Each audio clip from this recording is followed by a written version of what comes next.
c'est orienté comme ça. C'est les rayonnages. Moi, je dis ça comme ça. Le lucifuge scototactique.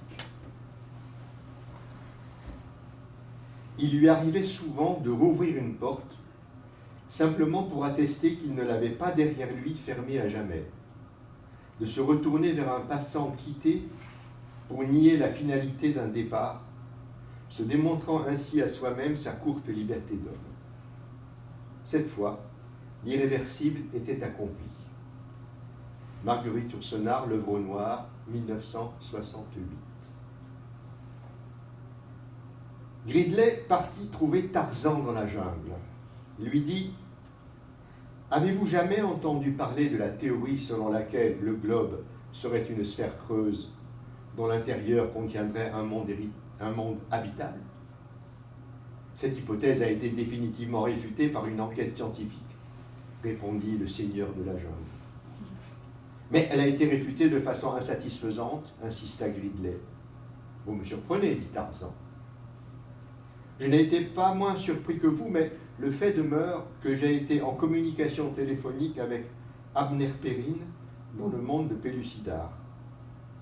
Tarzan au cœur de la terre, Edgar Rice Burroughs.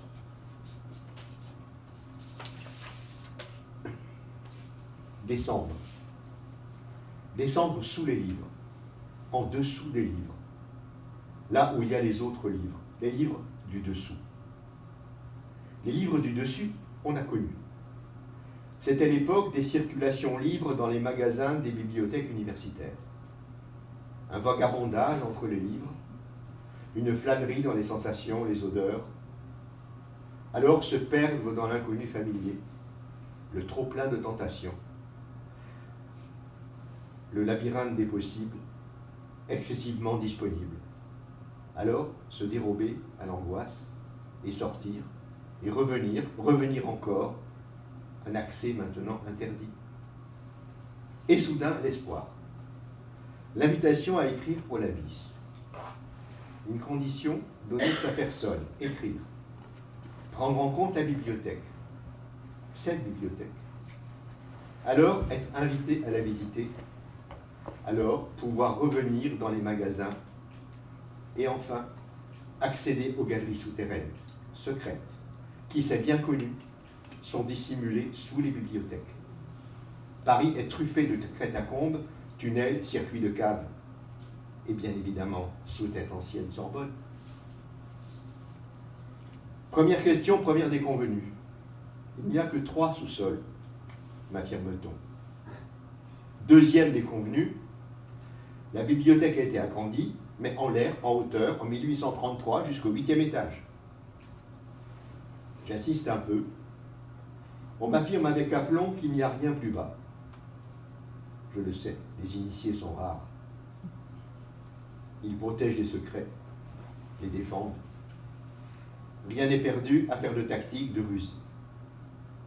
Je lis. J'écoute les enregistrements des écrivaines et écrivains qui m'ont précédé. Personne n'a de soupçon. Pas même le moindre intérêt pour ce qui se dissimule dessous. Étonnant. Première visite. Dès la rue devant le porche, accueil souriant, plaisanterie joyeuse des vigiles, devinettes lancées aux filles de passage. Les galeries du rez-de-chaussée, je les reconnais, malgré les murs éclaircis de ravalement. Au premier étage, I et M m'accueillent. On appelle un ascenseur. Aluminium éblouissant, éclairage écrasant les ombres. S'il monte ou descend, je ne sais pas. Je voudrais qu'il s'enfonce, m'approcher enfin des mystères souterrains. Je voudrais descendre les marches approximatives d'un escalier chancelant obscur. M me dit « Nous sommes descendus. » Enfin, une bonne nouvelle. Il me dit « Nous sommes au niveau -2, au niveau de la rue. » Pas véritablement souterrain, donc. Et dire que certains appellent cela une descente. Belle déception. Il précise « La rue est en pente. Nous sommes au niveau de la rue à une extrémité et en dessous à l'autre. » Mon rêve s'éteint. nous avançons, j'avance. Des couloirs blancs. De chaque côté, des pièces blanches comblées de conteneurs d'étagères. Nous avançons, j'avance. Je m'arrête. Je vois un soupirail au ras du plafond.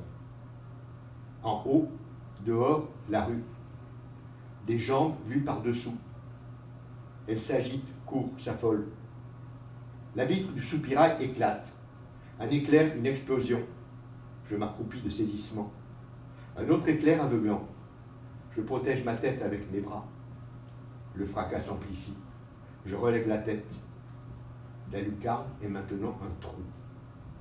Dehors, des jeunes s'agitent, cavalent, sautent. Ils montent une barricade de livres. Une ombre se baisse et nous crie « Envoyez, n'arrêtez pas, envoyez les livres, envoyez !» Dehors, des claquements. Ils s'approchent. Le claquement de sabots de chevaux sur les pavés. Il pleut, un orage. Les grosses gouttes traversent le soupirail explosé.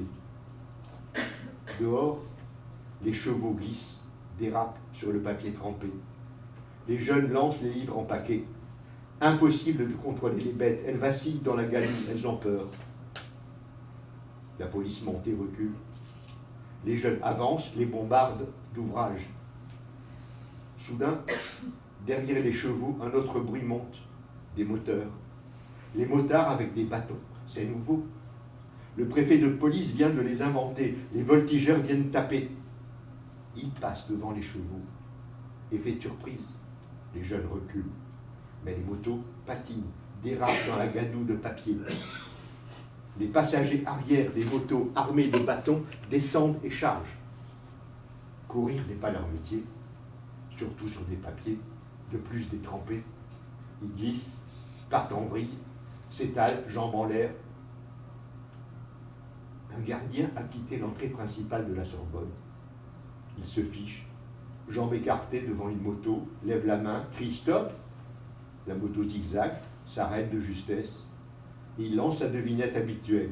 Pour passer, dites-moi quel est le lac le plus grand du monde. Le policier passager menaçant brandit son tonfa, enjambe son siège, veut poser un pied, patine, dérape, s'affale. La rue est en pente. Il glisse sur le ventre, inexorablement, vers la rue des écoles, racle d'impuissance le sol de la pointe de ses bottes. Elles amassent les papiers trempés, ils épaississent, deviennent tas, remontent le long de ses cuissardes, le recouvrent à le faire entièrement disparaître, à l'instant où il se bloque contre les grilles du square Paul-Pain-Levé. Devant le trou du soupirail, deux silhouettes s'accroupissent et nous hurlent. N'arrêtez pas, envoyez, envoyez. Sentant le désarroi des magasiniers qui n'ont pas prévu des stocks pour barricades, l'une crie « Envoyez-nous les livres des antiquités romaines ». Cette silhouette doit être une familière de la bibliothèque pour savoir que les personnels des antiquités romaines se sentent délaissés dans le fonctionnement quotidien. D'un coup, magasiniers, magasinières, bibliothécaires des antiquités romaines se mettent en ordre de bataille. Ils vont être au front. L'Antiquité devient non seulement contemporaine, mais révolutionnaire. Leurs ouvrages soudains deviennent l'objet d'une attention exclusive. Tous les collègues des autres spécialités viennent aider. Les volumes sautent de main en main dans une chaîne impeccable, avec enthousiasme, dans une solidarité sans frontières de genre, depuis les rayonnages jusque sous le soupirail et leur projection dans la bataille. Une silhouette se met à nous hurler. On ne fait que résister. Les vieilleries, ça suffit. On doit partir à l'assaut, envoyer des poètes, des romanciers révolutionnaires, des vrais. D'un coup, la chaîne stoppe. Les insurgés se divisent, se font face. Oublient l'assaut. Les noms de poètes et d'écrivains fusent, se recouvrent les uns les autres. Les pour, les contre s'affrontent. Les révolutionnaires, les contre-révolutionnaires, les collabos, arguments et contre-arguments définitifs, réduits au jet d'épithètes, au lancer d'insultes. C'est moins contondant, mais la blessure est efficace. On oublie la police, qui a renoncé à l'assaut final, on oublie la barricade. Alors, un grondement, il enfle. On sent une vibration. Ça gagne, ça vrombit, ça surgit, ça rugit, ça tremble, le sol, les murs. Les insurgés se taisent, foncent s'aplatir, immobiles, contre les murs de chaque côté de la rue. Les tanks maintenant, ils passent devant le soupirail. Les chenilles écrasent les restes de tas de livres qui se rêvaient barricades. Pour mieux voir, je saute, m'accroche au reste d'un barreau, les pieds en appui contre le mur. Dehors, par terre, une marée de bouillages de papier rougi. Les tanks sont passés. Le silence. Silence que les quelques livres intacts ne parviennent pas à étouffer. Une magasinière vient par derrière, me pousse, m'écarte, grimpe, se glisse par le trou, se dresse dans la rue, réclame des livres, épais surtout. Ici, dedans, la chaîne reprend, lui lance des ouvrages. Des magasinières et magasiniers se hissent, montent, sortent. Celles et ceux qui étaient dehors redescendent, ils se remplacent. Ils se lancent un défi, recevoir les livres sans les faire tomber. Si on rate, on redescend. Soudain, tout se remet à trembler. Les tanks vont revenir. Alors, on décide que celle ou celui qui manque la réception d'un livre doit se placer au milieu de la rue, immobile, les bras ouverts, tendus en croix, devant un tank, et le stopper. Une référence historique et politique, sans note de bas de page. Je ne supporte pas la mise en danger des involtes, le romantisme de l'héroïsme solitaire. Je laisse la révolte qui se prend pour une révolution. Je reprends ma visite. Derrière elle, mon guide. Devant une porte, il se retourne, me montre une clé. Les serrures sont reliées à un poste central, il me dit. Chaque fois que j'ouvre, c'est enregistré, automatiquement. Il répond à ma question. Non, pas de caméra. Il y a donc quelque part une surveillance centrale. Non, ils ne savent pas que c'est moi en particulier. Seule la clé est identifiée. À toute fin utile, j'enregistre. On peut emprunter des clés anonymement. Nous passons la porte. Ce ne sont plus des couloirs en angle. Un couloir courbe, pas large. Pas de rayonnage en épi, c'est trop étroit. Des étagères serrées, collées aux murs arrondis de ciment blanchi. J'avance, ça tourne. Dans ce couloir circulaire, aucune porte. Je continue. Là, sur ma droite, derrière le mur, derrière la paroi convexe, un tonitruant vacarme. Des voix, des cris, des hurlements presque, des claquements de pieds. Ça enfle, ça gonfle. Des slogans maintenant. Je continue à tourner. À ma droite, une porte. La porte s'ouvre. Sans clé. Logique, il est interdit d'interdire. Derrière un petit escalier, le grand amphi Richelieu, je le reconnais, plein à craquer, débordant d'étudiants, entassés jusque dans le moindre recoin, sur les balcons, sur l'estrade, partout. Ça siffle, ça crie, une puissante voix de femme, accent étranger, probablement sud-américaine. Elle couvre toutes les autres voix, elle dit « Camarades, camarades, camarades, nous avons gagné une bataille, il nous faut apprendre à écouter les travailleurs, silence s'il vous plaît !» Le reste est confusion sonore. Une autre voix crie « Attends ton tour pour prendre la parole !» Ça proteste, ça applaudit, crescendo. Des proclamations sont lues. Je me souviens, c'est le 15 mai 1968.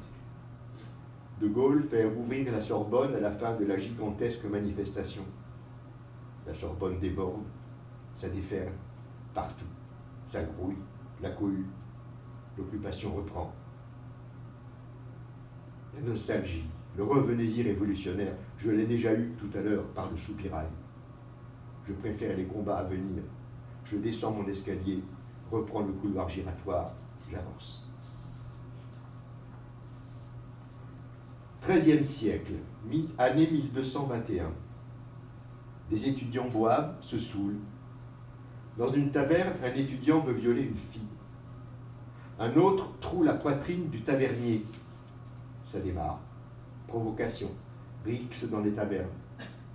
Les étudiants s'attaquent aux bourgeois et aux marchands. Centaines de morts, corps d'étudiants jetés à la Seine, mais ils continuent, ça s'étend. Les taverniers s'arment, les bourgeois se mobilisent, les barricades montent dans les ruelles sombres et fangeuses, bourgeois et écoliers s'entretuent dans les mêlées sanglantes. L'évêque excommunie, les mutins se moquent de l'excommunication, les étudiants sont arrêtés, certains expulsés de Paris, ça se calme. Année 1223, 2 années plus tard, Philippe Auguste meurt. Les étudiants bannis sont revenus. Alors, nouvelle rixe, nouveau mort. Ils attaquent le légat des universités. Ils attaquent des gendarmes.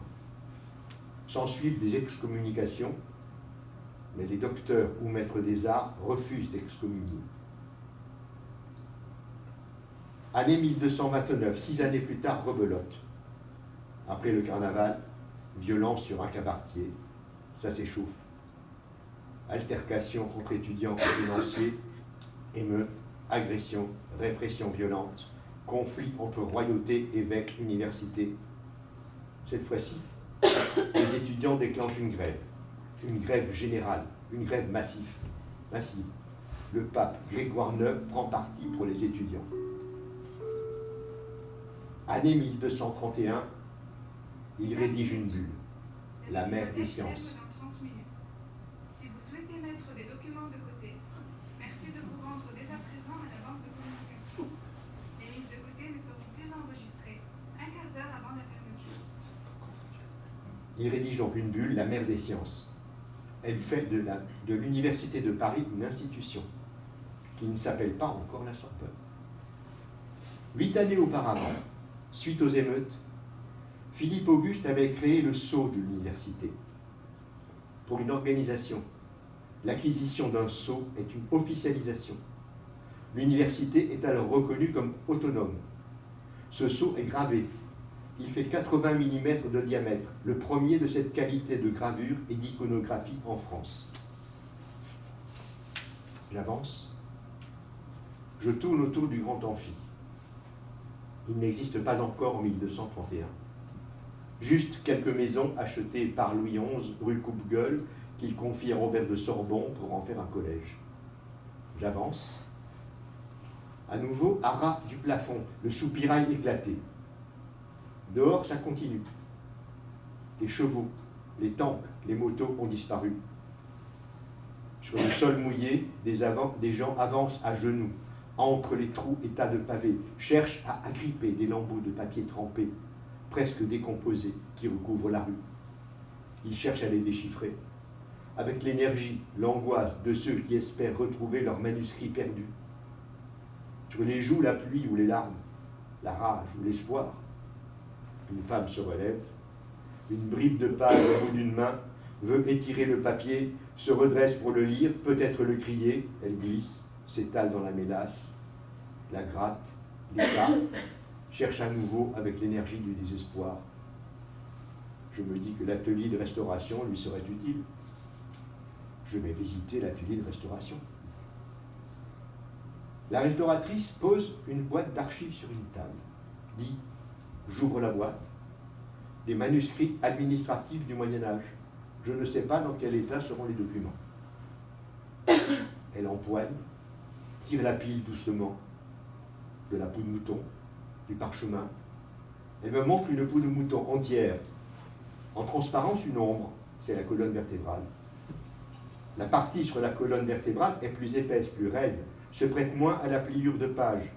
Il faut écrire sur le côté chair et non sur le côté poil. Moins rêche, c'est plus lisse.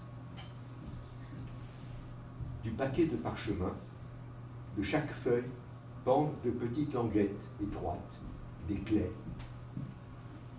Au bout de chacune sont scellés des cachets de cire, quelques centimètres, plus ou moins brisés. Je photographie. Chez moi, j'agrandis un reste de cachet rouge. Minuscule, sous 2 arches plutôt romanes, 2 personnages devant des pupitres. À leur droite, un reste de personnages en toge plissée. Qu'est-ce que cela représente? Les restauratrices ne peuvent répondre. pas le temps, et même si elles veulent savoir, c'est le travail des chercheurs. Alors, j'explore, je cherche, je trouve. J'ai trouvé. J'ai devant moi un cachet de cire marqué du sceau de Philippe Auguste. 1229 et 1968, deux grèves d'étudiants, massives. Les deux grandes grèves historiques, elles se répondent, elles sont violentes, incontrôlables. Elles ont des conséquences institutionnelles décisives. Chacune débouche sur une autonomie des universités, mais de manière strictement inverse. 1229, c'est la fusion de toutes les universités de Paris en une seule institution qui deviendra la Sorbonne. 1968, c'est l'inverse, l'éclatement de la Sorbonne en 13 universités distinctes. M me tape sur l'épaule et dit « Il faut remonter maintenant ». Je n'ai pas percé le mystère des passages secrets, des souterrains. Pourtant, lors de mes visites accompagnées, j'ai vu des ouvertures sur des galeries plus obscures, galeries déclarées interdites. Elles débouchent sous le rectorat de Paris. Cet argument est énoncé avec la spontanéité la plus naturelle. On ne discute pas. À une autre question, même assurance tranquille. Il n'y a pas de sous-sol qui subsiste d'avant les reconstructions.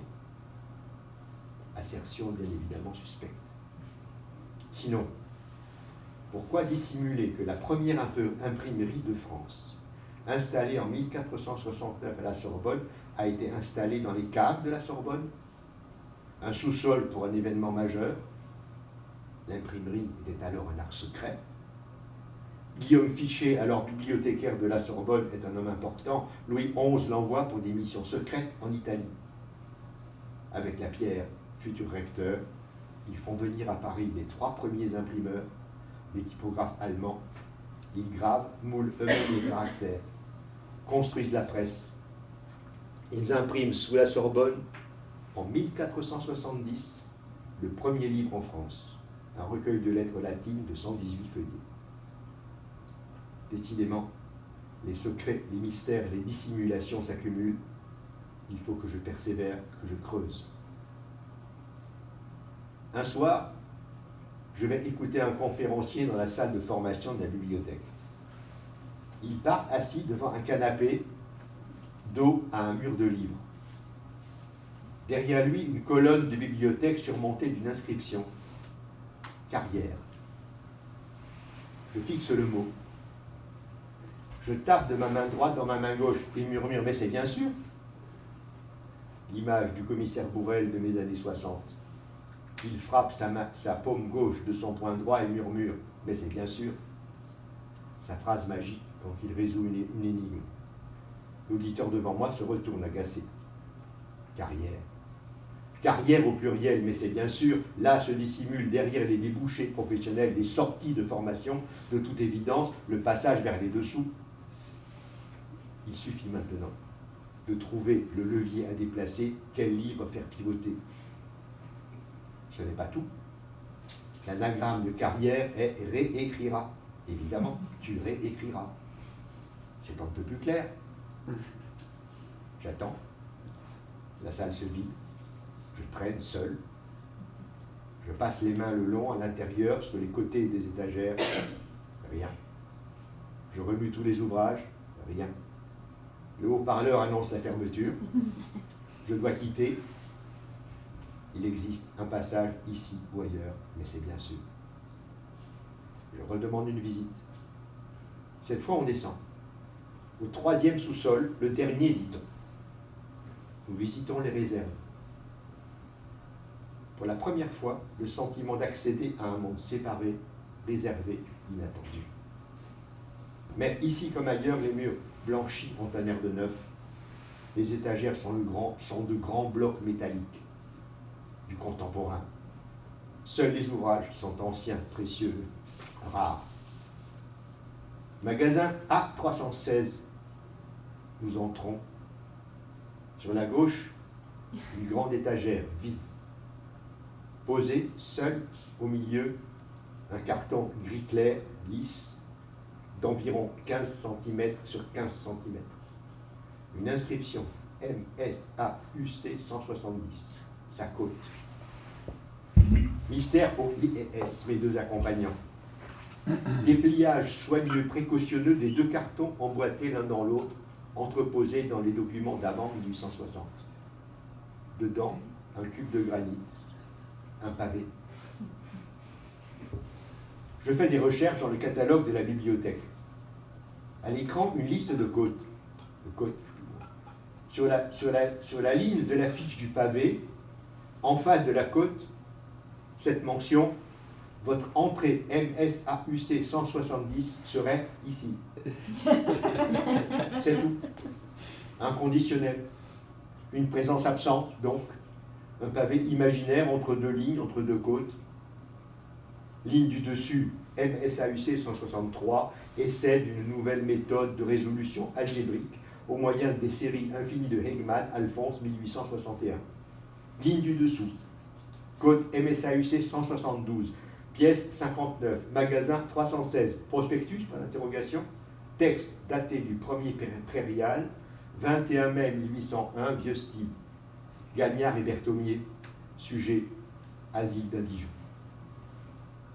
Ce pavé de granit, bien emballé, parfaitement coté, n'existe donc pas. Il est optatif. Pourtant, plutôt, j'ai bien vu des livres devenir pavés, transsubstantation germanopratie. Mesdames et messieurs, la bibliothèque ferme ses portes dans 15 minutes. Merci de restituer dès à présent vos documents à la banque de communication. On ne peut pas faire plus vrai. Sur Internet, se procurer un authentique pavé de Paris, c'est possible sur Internet avec le pavé parisien. Sur Internet, pavé parisien, mai 68, bloc-notes. Dimension 8 cm, référence AT 30 42 22. Un pavé bloc-notes à lancer fort dans votre bureau. Sur Internet, le granit est stocké à Bonneuil-sur-Marne. Pour 40 € la tonne, les nostalgiques peuvent s'y procurer de quoi reconstituer dans le jardin un petit coin de quartier latin. I referme soigneusement le double emballage, le remet strictement à sa place. Nous sortons. Nous entrons dans une nouvelle pièce. Les rayonnages en épis sont serrés les uns contre les autres, forment un énorme bloc gris métallique, des compactus, un clavier électronique pour commander leurs mouvements. Ils se déplacent latéralement pour ne libérer qu'un seul passage à la fois entre deux étagères, 59 cm, précision, aucune magie. Les accompagnateurs avancent. Je me glisse discrètement dans l'unique travée ouverte de 59 cm, réglementaire. Je m'avance. Ce qui doit arriver arrive. Des rayonnages se rapprochent de chaque côté, d'une lenteur silencieuse, menaçante, inexorable. La responsable qui m'a accompagné a vécu un même incident. J'ai l'image instantanée de film, où les héros enfermés voient le plafond descendre, l'eau monter. Bouffée de sueur. Je ne reviens pas en arrière, j'avance vers le fond, l'instinct. Là, à l'extrémité inattendue, un renfoncement dans les rayonnages. Je m'y trouve enfermé, mais sauf. Une paroi blanche comme quatrième mur sur mon côté droit. Sur le mur blanc, contre mon épaule, un creux. Au fond, comme un bouton blanc. Je dois expirer profondément pour effacer ma poitrine, relever la main, le bras. Je trouve le bouton, j'appuie, il cède. Un bref grésillement. Un morceau de mur s'enfonce et coulisse sur la gauche. Lentement, il disparaît. Un trou noir. J'y suis. L'entrée, le passage, le seuil, le franchir. Je le savais, enfin les sous-sols, les tunnels, les galeries de livres sans fin. Des catacombes dans les crânes empilés seraient des incunables, des parchemins. Je pense aux moines du Moyen-Âge qui déchiffraient sous les ratures le texte antérieur, les textes d'avant les textes d'avant, le texte d'avant le texte original. avant qu'il y ait des bibliothèques. Les cachets de cire ne sont-ils pas des signatures de sang séchées, compactées? Les restauratrices sont les descendants de Zoroastre, Zalmoxis, Zébulon, les premiers magiciens, avant Babel. Je peux maintenant faire ma catabase. J'ai trouvé le passage sous terre pour l'Agartha, connexion entre tous les mondes souterrains de la planète et sa capitale, Shambhala, sous le Tibet. J'ai trouvé l'entrée vers Posi, sous le Mato Grosso, Shanxi sous l'Himalaya, Rama près de Jaipur, Xinghua sous la Chine et la Mongolie, Telos sous la Californie, la grotte sous le palais d'Hercule à Tolède, et le passage vers Pellucidar, la ville sous terre explorée par Tarzan. 10 avril 1818. Lettre circulaire numéro 1 du capitaine John Cleves Simes au Congrès américain. Au monde entier, je déclare que la Terre est creuse et habitable à l'intérieur, qu'elle contient plusieurs cercles concentriques, l'un dans l'autre, et qu'elle est ouverte au pôle de 12 à 16 degrés. Les aurores boréales sont la preuve que la lumière vient du centre de la Terre. J'engage ma vie sur cette vérité et je suis prêt à en explorer l'intérieur. 1822, 4 années plus tard, le sénateur du Kentucky, Richard Johnson, intervient au Congrès pour soutenir un projet d'expédition sous terre. 1825, le gouvernement russe le contacte pour participer à une expédition. Devant moi, dans l'obscurité, le début d'un escalier. Pas d'ascenseur. Tout en bas, au fond, une lueur. Je tâtonne du pied. Au juger, j'empoigne une rambarde, je descends. Je patine de marche en marche, avec précaution. Soudain, je m'entends dire à haute voix, « Enfin, j'y suis !» Une voix monte des profondeurs, elle me dit, « Oui, vous voici. » Un silence. Je lui demande, « Tarzan ?» La voix, peut-être. Je dis, « Une femme ?» La voix, « Pourquoi une femme ?» Je dis, « Votre voix. » La voix, « Une voix haut perché pour Tarzan, ce serait logique, non ?» Un silence. La voix, Perséphone, Hécate, les Érini, Mélinoé, Nyx, les femmes ont défendu l'entrée des enfers. Je glisse, rate une marche, me rattrape d'une main à une balustre, m'agrippe de l'autre à la rambarde, me redresse. Deuxième palier, troisième palier, quatrième palier, cette fois je suis sous terre. Lumière enfin, je vois une silhouette.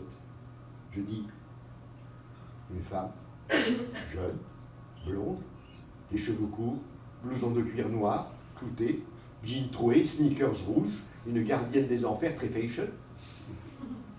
Elle, je n'ai pas mis mon pagne, mais moi pas Tarzan, mais vous Sherlock Holmes. Je dis, vous avez des lunettes noires aveugles. Elle, et aussi Miss Marple, Hercule Poirot, le commissaire Adamsberg. Je dis, où sont les livres? Elle, dessous. Il faut encore descendre. 1998. Un théâtre dans la banlieue de Madrid.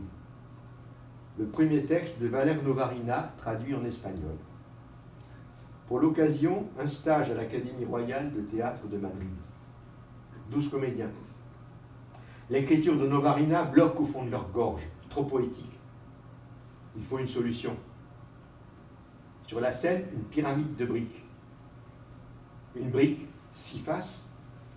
Sur chaque face est copiée une phrase. Toute la nuit pour ça. 1000 briques, 6000 phrases. Règle, un comédien saisit une brique, lit une phrase, l'adresse au voisin, lui tend la brique. Le voisin saisit la brique, la tourne, lit une autre phrase, l'adresse au voisin, lui tend la brique. Celui qui prononce la 6e phrase pose la brique derrière lui.